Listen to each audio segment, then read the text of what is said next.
Welcome everybody to another episode of Fins Nation. I am your host, Louis Sung, and today we're going to be discussing the undrafted free agent class the Miami Dolphins have signed. And let me tell you something, ladies and gentlemen, that list is extensive. As of right now, as we are recording this, I am now listing the number here, and they are actually in alphabetical order, so believe it or not. And it is a long list. I am counting now 1, 2, 3, 4, 5, 6, 7, 8, 9, 10, 11, 12, 13, 14, 15, 16, 17, 18, 19, 20, 21 undrafted free agents that the Miami Dolphins are apparently planning to come and bring into training camp. And let me tell you something, folks, that's a long, extensive list. When the Miami Dolphins said that they were looking into free agency, I figured they were bringing in some veterans. I didn't know that they were basically going to go ahead and bring the entire rest of the draft with them. So we'll go ahead and we'll get into some of these players that I think would have the biggest impact, and we will get into all that. But first, I need to just go ahead and mention that, as always, this show is brought to you by UBrake Wheel Fix. UBrake Wheel Fix is the complete automotive wheel solution. Ever parked too close to the sidewalk curb? I know I have. I almost did it a few times today, as a matter of fact. UBrake Wheel Fix specializes in the repair of damaged wheels from bends, cracks, and curb rash. Or are your wheels maybe faded or peeling? You don't need to replace them, as UBrake Wheel Fix can refinish them to like new. Offering complete refinish options through powder coating, machining, and polishing, UBrake Wheel Fix is the answer to all of your wheel needs. And if you're just looking to give your ride a new look, UBrake Wheel Fix also offers many car customizing options such as new custom wheels and tires from your favorite brands, performance upgrades, window tinting, and suspension modifications. Located just south of Aventura, you can reach Mark and his staff at 305-748-0112 or online at ubrakewheelfix.com. They are really active on all social media platforms at UBrake Wheel Fix, so shoot them a DM on Instagram, Facebook, or Twitter and get an estimate in just minutes. So don't delay, go to UBrake Wheel Fix and start customizing your ride to show off your Dolphins fandom today.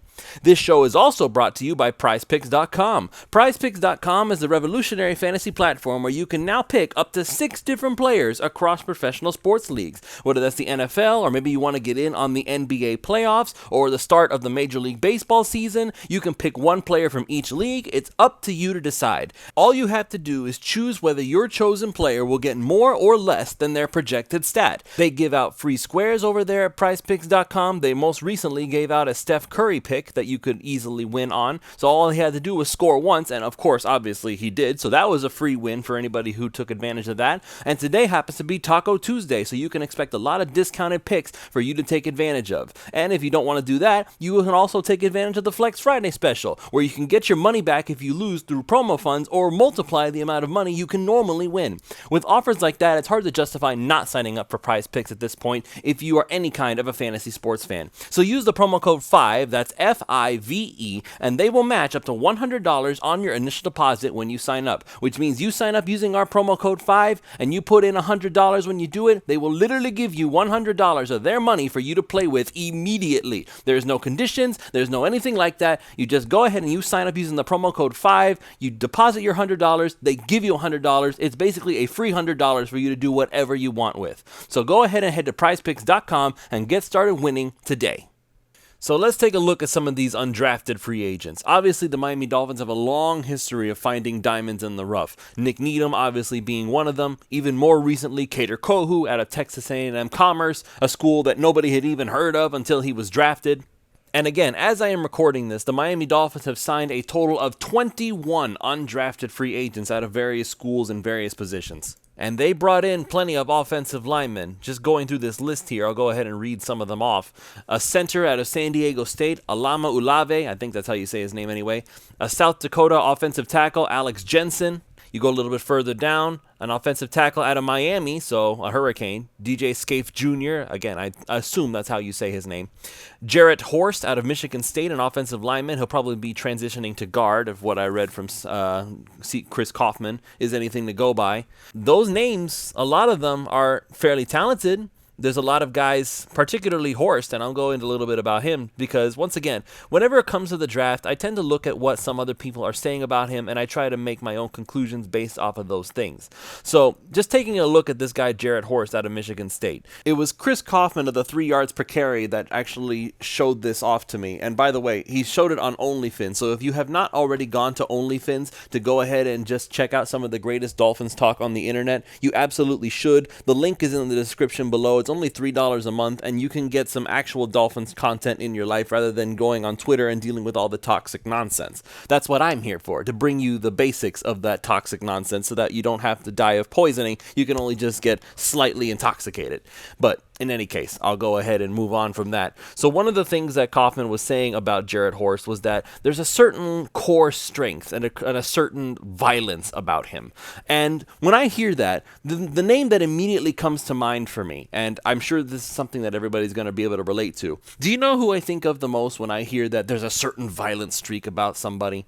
I think of Richie Incognito. And in spite of the fact that everybody knows what happened with the whole Richie Incognito story, I do not think there is a football fan alive who does not know the sordid details of Bullygate and everything that went on with that, whether you're on Jonathan Martin's side or Richie Incognito's side of the whole thing, or maybe you just think everybody reacted badly and everybody deserves to be punished. That's your prerogative. But regardless, as far as who was the better offensive lineman, there is no question. Richie Incognito continued and went on and had a long career long after Bullygate was already over and done with. He played with the Las Vegas Raiders, used to be the Oakland Raiders, and he was a staple of that offensive line for a long time. And you know what? The Miami Dolphins have had a really hard time trying to replace him ever since they let him go after the whole scandal, because Richie Incognito was a really good guard, okay? He was really good at what he did, and he was mean, and that's something that everybody has been lamenting over the past few years with these Miami Dolphins. Where's the big bully on the offensive line? Where's the guy who's going to take all these defensive linemen and throw them to the ground and laugh about it because he's just that kind of a player? Well, apparently Jarrett Horst is somebody along those lines. Now, this does come with some level of risk, don't misunderstand. Something about Jarrett Horst that honestly is something that was shared by Richie Incognito is that he does make some mental mistakes here and there, and he is a danger for penalties like you would not believe.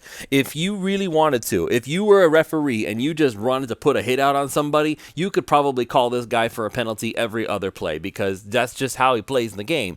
But this is where you have to just teach the guy technique. This is where you have to teach the guy discipline. And I believe that if you're talented enough, you can eventually weed out all of those problems. And Jarrett Horst looks like he could be one of those kind of players. So if that's the case, and he's going to be competing for a guard spot because his arms are not particularly long, especially with the NFL standards. So I don't think he's going to be competing with Austin Jackson for the right tackle position. But I do think that he could put up some kind of a fight with Liam Eichenberg or Robert Jones for that left guard spot. And honestly, if that's what we're going to do, I'm all for it. The Miami Dolphins, Mike McDaniel basically said this during the press conference. Any message to an undrafted free agent: if you want a shot to make it in the big time, come to the Miami Dolphins because the best players will play.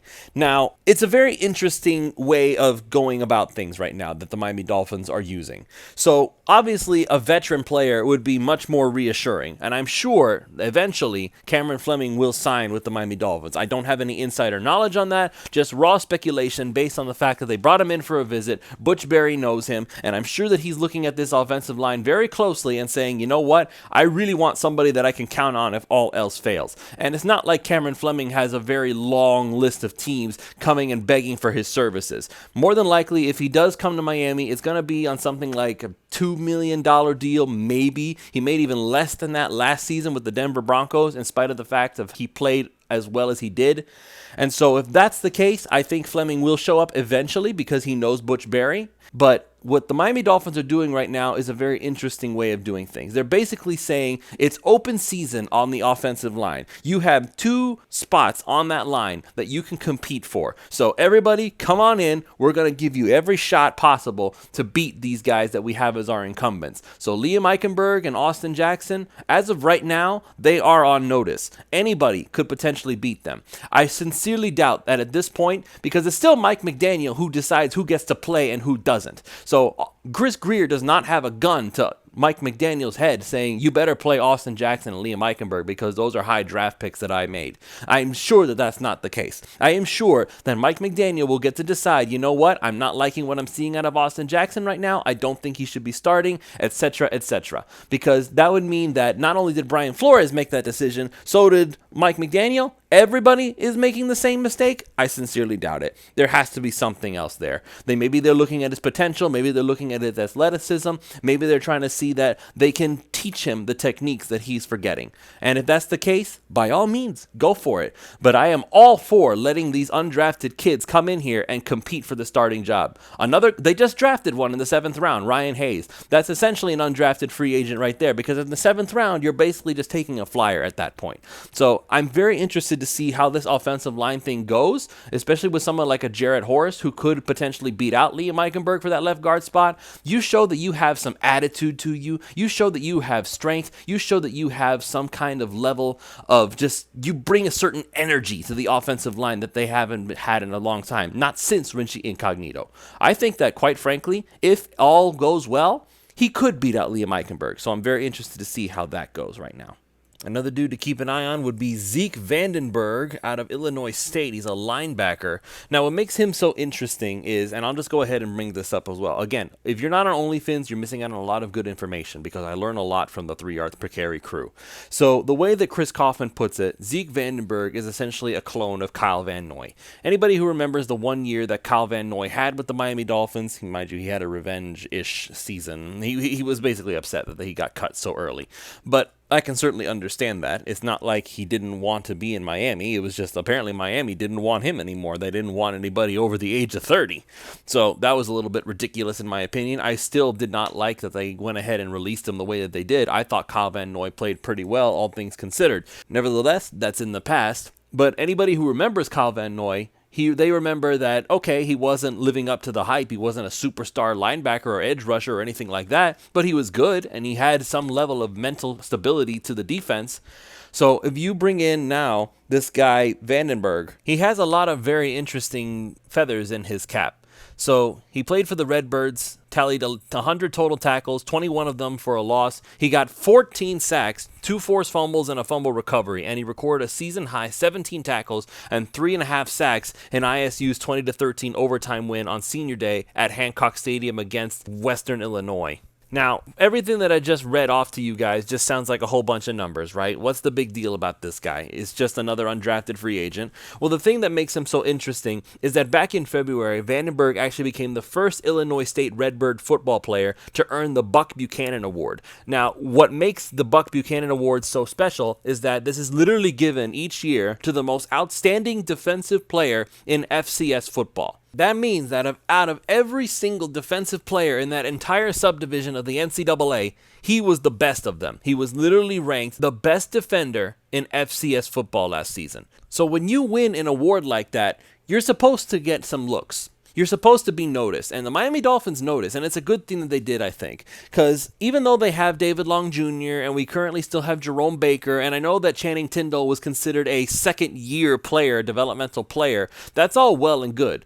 But there's no reason they shouldn't try to get some more depth on the defensive side of the ball. Zeke Vandenberg, if he really is a Kyle Van Noy clone, that could honestly open the door for maybe the Dolphins to move on from Andrew Van Ginkel next season. We'll see about that. Honestly, I like Van Ginkel. I would love to see him stick around a couple more years after this, but I assume that eventually he wants to be able to move on with his career, so we'll see how that goes.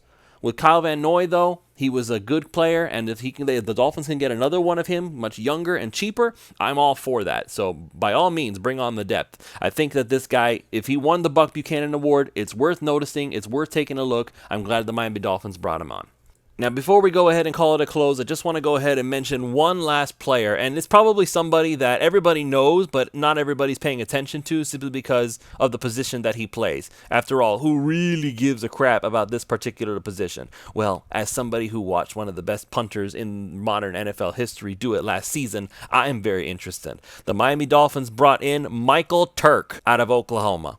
Now, that last name Turk probably raised a few eyebrows to anybody who wasn't paying attention. Wait a minute, wasn't there a punter by the name of Matt Turk who came on the Miami Dolphins a few times? Yes, he was, and honestly, he was really good at what he did. In fact, the entire Turk family seems to be relegated to special teams and being really good at what they did. Obviously, Michael Turk, that is the nephew of former Miami Dolphins punter Matt Turk, and Matt Turk was really good at what he did. Honestly, he was one of the best punters that I can remember being on the Miami Dolphins. In fact, even though, let's put this in perspective. Me, as a young kid, okay, I used to play like on my Sega Dreamcast, and I played NFL Quarterback Club 2001 back when that game was still existing and trying to compete with Madden, which, by the way, now that I look back on it, there were so many players that didn't even have a name that it was quite frankly very frustrating.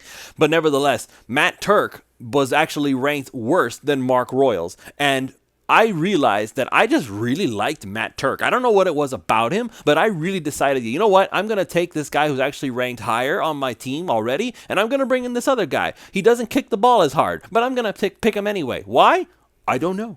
Maybe there was instinct. Maybe I just really liked Matt Turk back then. And his other uncle is long snapper Dan Turk. And so, again, the Turk family is basically a legion of special teamers who can make big differences in ways that just get overlooked so often. As a team that had the luxury of having the likes of Thomas Morstead last season, and we loved Morstead, and we were really upset that he went and joined the Jets after all this.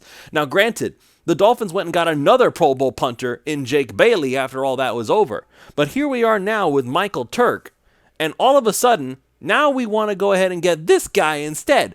And you know what? That would not be an unjustified decision. Yes, they signed Jake Bailey, but why would you sign for Jake Bailey for more money when you can literally have an undrafted free agent who has a legacy in punting in his family and can quite frankly kick that ball really freaking hard? So this is the situation with Michael Turk, okay? So he has distance on his punts. He kicks the ball really hard. He's not Matt Araiza strong, but he can really flip the field if you really need him to. His main issue is the corner accuracy and the fact that he tends to kick for too many touchbacks and he doesn't pin the other team really deep in the backfield. So he'll work on that. He'll get better at that. As far as I am concerned, with how many times he booted kicks above 70 plus yards, I'm all for just bringing in Michael Turk and saying, listen, Bailey, thank you for coming, but we found our own legacy player in Michael Turk. After all, if the Pittsburgh Steelers can go ahead and draft Joey Porter Jr. after they went ahead and grabbed the son of their former all-star player, Joey Porter Sr., I think we can have Michael Turk, who is the nephew of our great punter, Matt Turk. Nobody remembers Matt Turk as being a Dolphins punter exclusively. He actually spent more time with the former Washington Redskins than anything else. But regardless of all that, I remember Matt Turk as being one of the best punters the Miami Dolphins ever had. Maybe some older fans will have some different insight on it, but I remember Turk being really good. And you know what? So does the rest of the NFL, because at least early on in his career, Matt Turk was considered a 3-time Pro Bowler and 1-time All-Pro, first-team All-Pro as a punter. Now, I know that doesn't say a whole lot because he didn't get any more votes for that, but I mean, he's a punter. You're not really going to put that much emphasis on a dude who's going to just be kicking the ball every once in a while because your offense failed. That's literally the punter's job. Your offense didn't get the job done, so you need to make it so that the other team can't get their job done either. So he has a very important role, and Michael Turk can do the job very well. I'm sure that his uncle has taught him all of his tricks. I'm sure that my father would say that Reggie Roby was probably the best punter the Miami Dolphins ever had, but for me, in my legacy of knowing the Miami Dolphins, it's Matt Turk. So I'm very glad to have Michael Turk competing with Jake Bailey for the starting punter job. And as far as I'm concerned, I think he's going to win it. Because again, all he has to do is just stay on par with Bailey, and why would you stick with the more expensive option when you have a dude who can do the job and he's a legacy of the Miami Dolphins? So, Matt Turk, your nephew has made it to Miami. I hope you teach him everything that he needs to be able to beat the job. I think he can do it. So those are just 3 of the 21 undrafted free agents, and the Miami Dolphins may even add more before the day is over. So we'll see what happens. The training camp is going to be very, very interesting. I can't wait to hopefully get a chance to see it. So if you guys have not done so already, be prepared. The 3 yards per carry crew is going to have a lot more shows for you. We're going to have more shows for you on Fins Nation. There is no Pulse of Fins Nation tonight because the Miami Heat are playing, so get ready for that on Wednesday. Ron Caniff and I will be joined by Alfredo Arteaga, and maybe I'm going to be able to drag Chad Ronnebaum in here kicking and screaming to give his opinions on everything. I say that with all jocularity. He's a good friend of ours and he loves doing the show. But I digress. It's going to be a whole lot of fun. We got a lot of stuff to talk about still. So now that we're going to go ahead and end it here. And with that said, if you have not already done so, Head over to ubreakwheelfix, start customizing your ride in ways that you've never even thought of before. They can give you performance upgrades. They can give you custom wheels from your favorite brands. They can tint your windows, give you suspension modifications, or make your ride look like the ultimate Miami Dolphins fantasy. So go ahead and just reach out to Mark and his staff at 305-748-0112 or online at ubreakwheelfix.com. They'll be able to help you out with whatever you need and start getting your free estimate today in just minutes to go ahead and start making your ride look the best that it can possibly be. And of course, go to prizepicks.com, use that promo code 5, that's FIVE, and PrizePicks will match up to $100 on your initial deposit when you sign up using our promo code. So they're basically giving you $100 for free on their dime for you to play with when you deposit $100 when you sign up using our promo code. So don't delay, get started today. That's going to be it for us here at Fins Nation. We will see you all tomorrow for another episode as we continue to look through the Miami Dolphins draft.